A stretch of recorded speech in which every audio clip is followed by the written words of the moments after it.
Alright, I've done a lot of traveling this year, especially in the last quarter. I've had a month-long trip to Asia, my first time in Hawaii, and a trip to New York for work. And during these travels, credit cards played such an important role. Not only did they allow me to make redemptions on some amazing business class seats, but also provided free hotel nights, upgrades, and the opportunities to earn 2, 4, or even 10% back in value for my expenses. Instead of a typical what's in my wallet video, today I'll be going over the strategy that has enhanced all my travels, discuss the cards I've been using extensively for different categories, and my plans going forward. So there are a few strategies when it comes to credit cards. On one hand, you have cashback, where you stick to simple cards that are easy to use and give you a decent rate of return for all of your spend. These could include cards like the Wells Fargo Active Cash, Bank of America customized cash cards, and some of the cards over on Citi. No matter the choice, your aim here would be to earn at least 2% back on all of your spend. It's a great strategy, just not my cup of tea. Then there's team travel, where if you've been watching this channel, you know I'm a big fan of, where by putting in some effort, you'll be able to earn well above the typical 2% back on all of your spend. But to get even more specific within this travel bucket, there's actually two distinct strategies. One is regularly burning your points for usually domestic travels, like using your Chase points through their portal for 1.25 to 1.5 cents per point, depending on which Sapphire card you have, or transferring points to programs like Avios and Booking American Airlines for 2 to 3 cents per point in value. I've tried that, but because I don't fly domestically that often, it's not really a type of strategy that I like to do.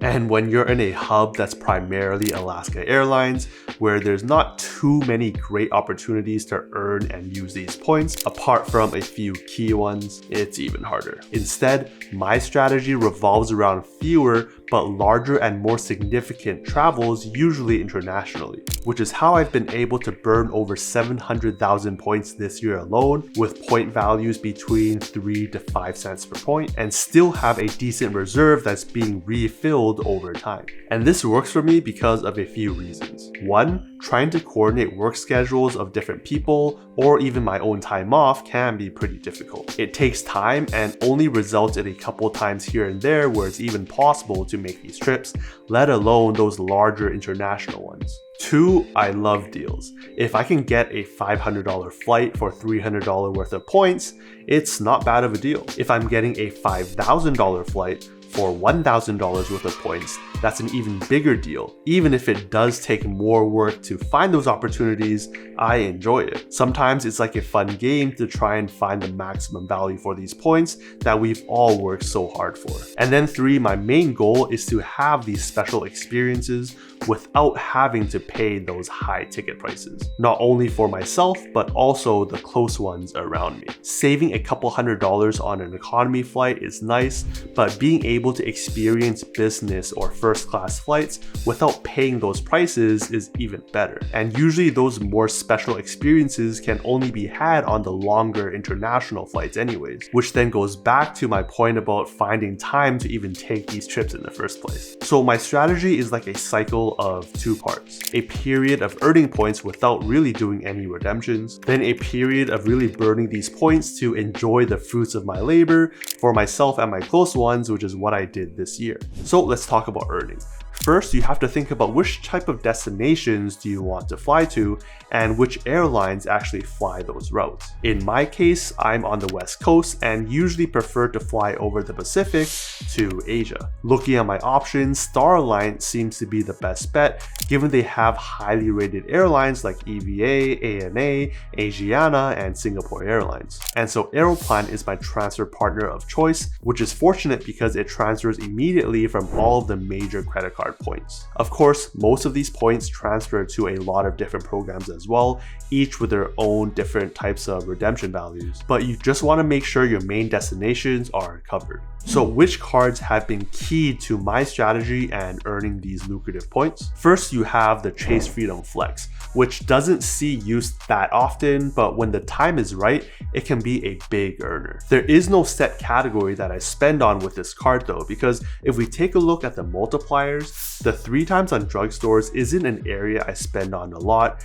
and then the 5 times on Chase Travel or 3 times on dining also exist on my other cards that also have no foreign transaction fees, so I spend in these categories with those cards instead. No, the reason why it depends is because of these 5 times categories that are different every quarter. And if we take a look at the ones this year, categories that saw a lot of use were groceries and Target in Q1, Amazon in Q2, EV charging in Q3, and PayPal here in Q4. Though between those 4, I think Amazon and PayPal are probably the best because Amazon has pretty much everything you need and PayPal is accepted in a lot of online stores. There is a limit of $1,500 to spend every quarter, which gives you a max return of $75 a quarter or $300 every year, which means up to 30,000 Chase points every year on this perk alone. If I do push up against this maximum, I could also spend on my basic Chase Freedom cards, which has another $1,500 limit every quarter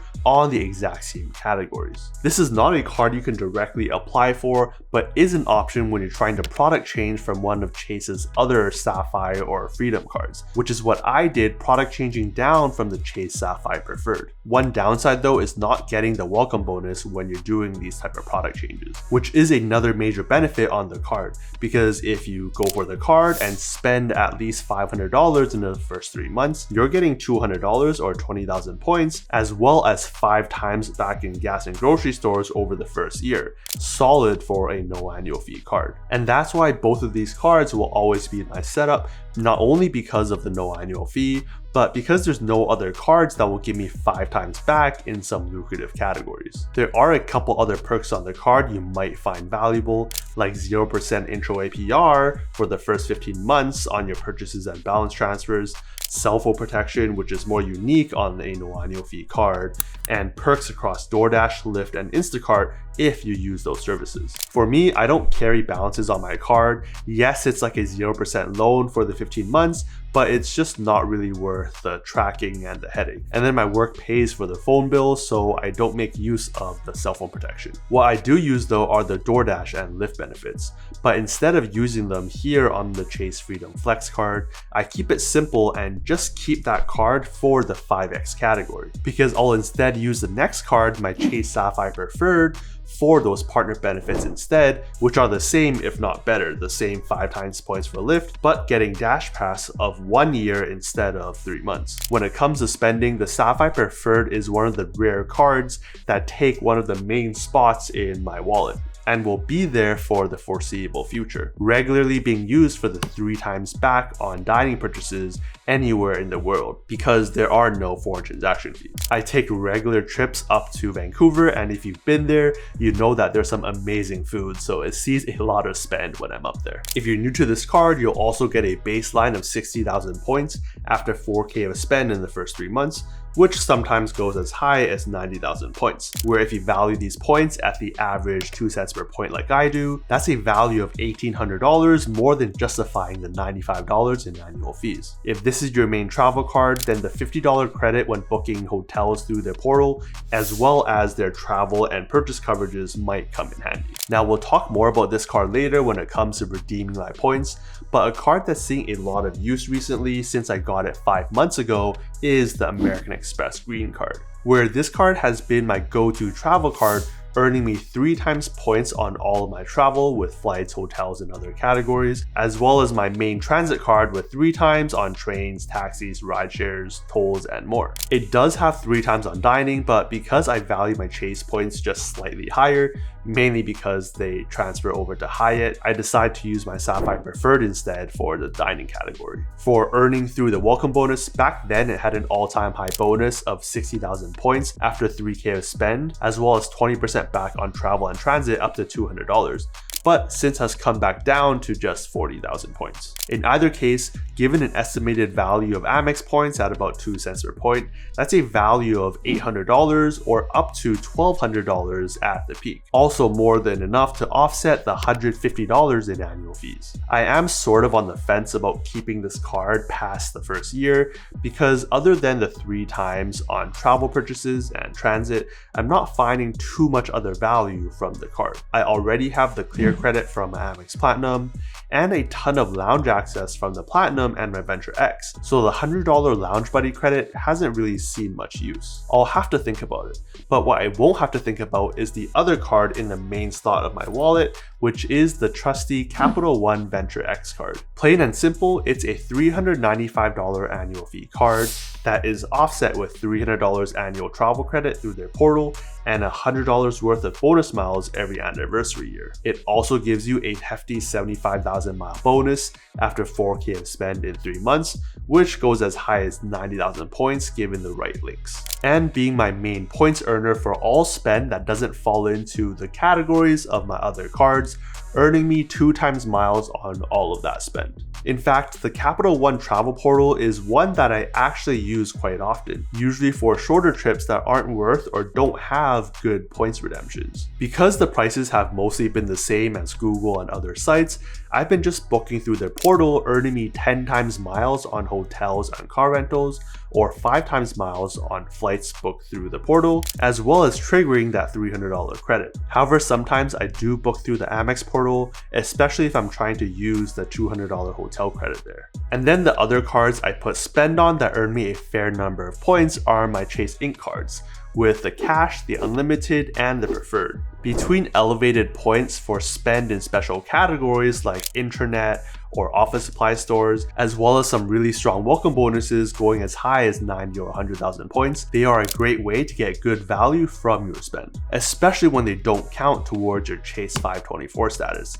Yes, you need to be under that to apply and potentially get approved for, but they won't increase your count when you actually get it. So those are the different cards I use on a regular basis to ensure I'm getting maximum value for all of my spend. I usually don't deviate from this list unless there's some special offers, like say using an Amex point to get savings on Amazon, or great offers like 10% back on certain hotels on the Chase side, or a ton of other savings from Amex offers. Or if I'm buying something that's final sale or there's a chance I might need to return it, I'll consider spending on the Amex Platinum because of its amazing return protection, where in most cases where the retailer won't take the item back, I can try claiming with Amex and getting that value back in credit. So this is that earning stage that I'm in now, where there's no major travel plan for the immediate future, and having burned so many points this year, with award travels to Taiwan, Japan, Korea, Singapore, and Malaysia, to personal travel to Hawaii for a friend's wedding, and work trips down to the Bay Area or over to New York City. I'm all traveled out. But when it does come time again to redeem my points and enjoy the fruits of my labor, this is how I've done it and will probably do it again. Let's break it down into 5 parts: flights, hotels, lounges, transportation, and general spending. First, flights. Now this section could go on forever, but if you've done your research, then most of your points will be able to transfer to a currency that allows you to book the flights that you want. In my case, all my points across Amex, Chase, and Capital One transfer instantly over to Aeroplan. So if I know I found my flight and I need those points, I can transfer over, wait nervously for the next 5 to 10 minutes, and then lock it in, book my flight. Check out this video for a real walkthrough on how I book my flights, but at a high level, you want to know which airlines fly where, maybe using a site like flightconnections.com, then the right search engines to look up award space. You could use Aeroplan or United for Star Alliance, British Airways for Oneworld, or Flying Blue for SkyTeam. You'll also have the best luck finding award space if you're looking just 2 to 3 weeks out, or far in the future, say 9 to 12 months out. Then double check with the program you're redeeming with, transfer your points over, and lock that in. If I'm flying locally, I'll also see if I can use the $200 airline credit on the Amex Platinum, usually to select seats in the more premium section of the economy cabin. Next, hotels. And here's a rough order of where my mind's at when I'm trying to think of how to get the best value. Utilizing my credits comes first. And of those credits, the $200 hotel credit on the Amex Platinum usually is first. And that's because it's both a significant amount, but it's more restricted towards just fine hotels and resorts or the hotel collection properties. In the past few years, I've usually used this towards stays in Vegas, like at the Bellagio, or more recently used it towards 2 hotel nights over in Honolulu, Hawaii. Then I'll consider the $300 credit on my Venture X card. Yes, it's a higher value, but I'm able to use it more freely towards any travel through the portal. This could be towards flights or towards hotels, especially given the prices are usually similar to that of other sites, and I'm able to earn 10 times points on hotel bookings. Next, I'll consider using points, and that's usually through Marriott points, which I've accumulated over the past years through some old Marriott cards, like I've done redeeming for the AC Hotel Tokyo Ginza using the 5 nights pay 4 nights perk, or Hyatt points transferred over from Chase trying to get at least 2 to 3 cents per point in value, which I did for 2 nights over in Honolulu. From there, the next few options can be mixed a bit. It can be either the $50 hotel credit on my Chase Sapphire Preferred, discount sites like Booking.com or Agoda, which can save you hundreds of dollars sometimes, booking directly with hotels, or considering Airbnb. I'll also try some corporate codes that my work gives,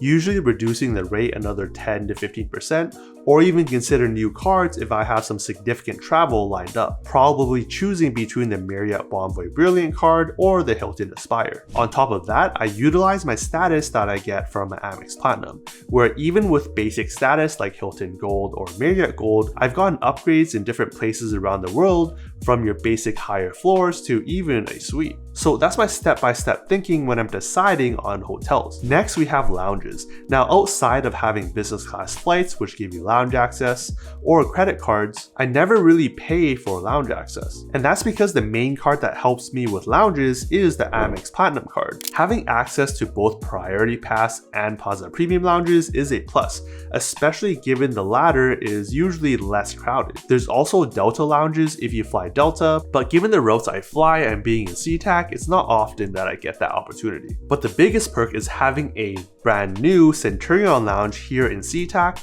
that even has a coffee bar and smoothie bar. Then if I need additional lounge access for guests outside of the typical 2, I can add on the Venture X card to expand the number of people I can bring into these lounges, or if I really need to, use the $100 Lounge Buddy credit on my Amex Green card. Alright, transportation. When I'm in a new location, I'll either do a car rental or I'll do rideshare. If I rent a car, then the Hertz President Circle that comes with my Venture X card comes in really handy, especially with its guaranteed upgrade. Corporate codes also help bring down the price, as well as the primary auto rental CDW that exists on both my Sapphire Preferred and the Venture X. If I do rideshare, I could use my Amex Green to give me 3 times points there, but I've been using Lyft more often and getting 5 times points through one of my Chase cards. And then for the rest of my spend, I follow the same breakdown as mentioned earlier in the video about how I maximize their earning from my spend. Because other than the Chase Freedom cards,